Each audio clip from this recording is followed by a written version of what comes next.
ఒక్కరు వెన్నుపోటు పొడిస్తేనే కోలుకోవడం కష్టం. అలాంటిది కంబైన్డ్ గా ఇద్దరు వెన్నుపోటు పొడితే కోలుకునే ఛాన్స్ ఉంటుందా?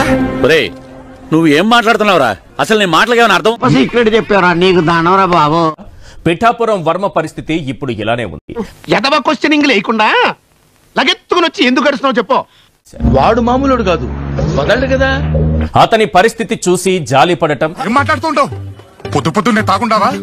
అతని సిన్సియారిటీని చూసి గౌరవించడం, ఇది తప్ప ఇక చేసేదేమీ లేదని అటు టీడీపీ ఇటు జనసేన తేల్చేశాయి. ప్రజలు నిజాన్ని తెలుసుకోవాలి. చూడండి, ఆ రోజు చంద్రబాబు ఏమన్నారు? అధికారంలోకి రాగానే ఎమ్మెల్సీ పదవి కట్టబెడతానన్నారు. నీకు భలే హ్యాపీ ఉండదు కదరా?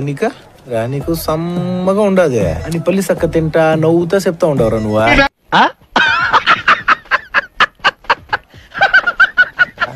అంతకంటే గొప్ప స్థానంలో కూర్చోబెడతా అన్నారు. ఇలాంటివంటే నాకు బాగా ఇంట్రెస్ట్.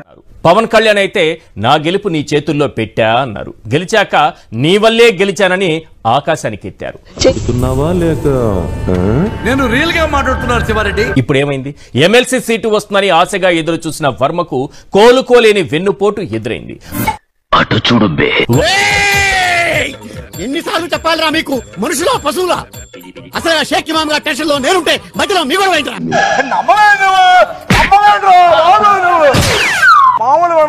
వర్మకు ఎమ్మెల్సీ ఇస్తే పిఠాపురంలో సెకండ్ పవర్ సెంటర్ తయారవ్వడం ఖాయమని పవన్ భావించారా? 10 కొంపల ఫుడ్ తినేసరికి గుండు బలిచిందా?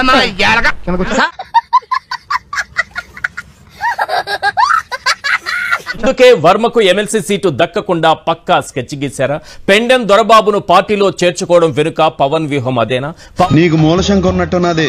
ఒక్క మూల కాదు, అన్ని మూలలో. పవన్ కోసం సీటు త్యాగం చేసిన వర్మ భవిష్యత్తు, అతని కుమారుని భవిష్యత్తు ప్రశ్నార్థకమేనా? అటు చూడు బే. ఎమ్మెల్సీ పదవిపై పిఠాపురం మాజీ ఎమ్మెల్యే వర్మ స్పందించారు. పాములు పట్టేవాడు పాము కాటికే పోయినట్టు కళావైద్యుడు కళావైద్యం వికటించి కాళ్ళు చేతులు పోగొట్టుకున్నాడు. పదవి రానంత మాత్రాన బాధపడినన్నారు. తనకు న్యాయం చేయడానికి చంద్రబాబు ఎప్పుడూ ప్రయత్నిస్తారన్నారు.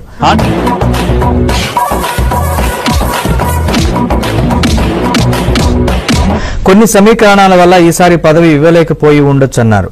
చంద్రబాబు ఆశీస్సులు తనకెప్పుడు ఉంటాయని వర్మ తెలిపారు. అసలు ఎమ్మెల్సీ పదవుల పంపకంలో బాబు లోకేష్ పోటీ పడ్డారా? ఆఖరికి లోకేష్ పంతమే నెగ్గిందా? ఇలా మర్యాదగా చెప్తున్నాను, గౌరవం తగ్గించి మాట్లాడొద్దు.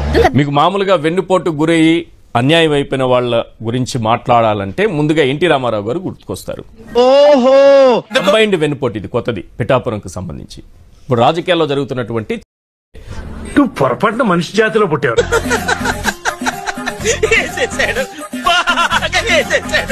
కంబైన్డ్ గా ఇద్దరు కలిసి ఒకేసారి వెన్నుపోటు పొడిస్తే అతను కోలుకోగలడా?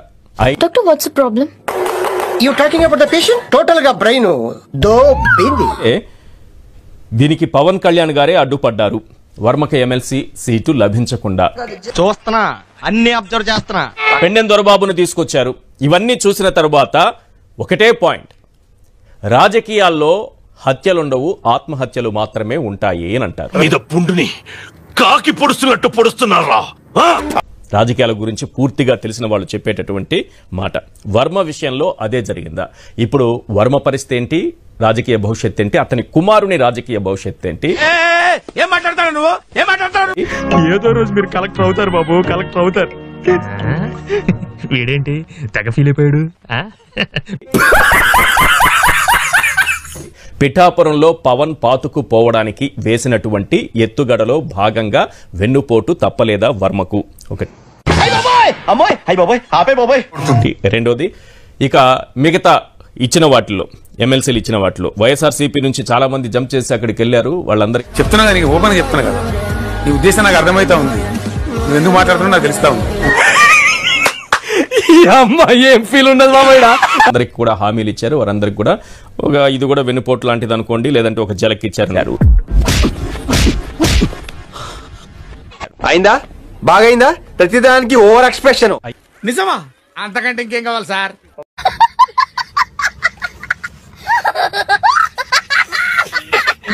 ఈ కార్యక్రమం ఇంతటితో సమాప్తం. రేపు ఇదే అలవాసులపై మళ్ళీ కలుసుకుందాం. అంతవరకు సెలవా మరి.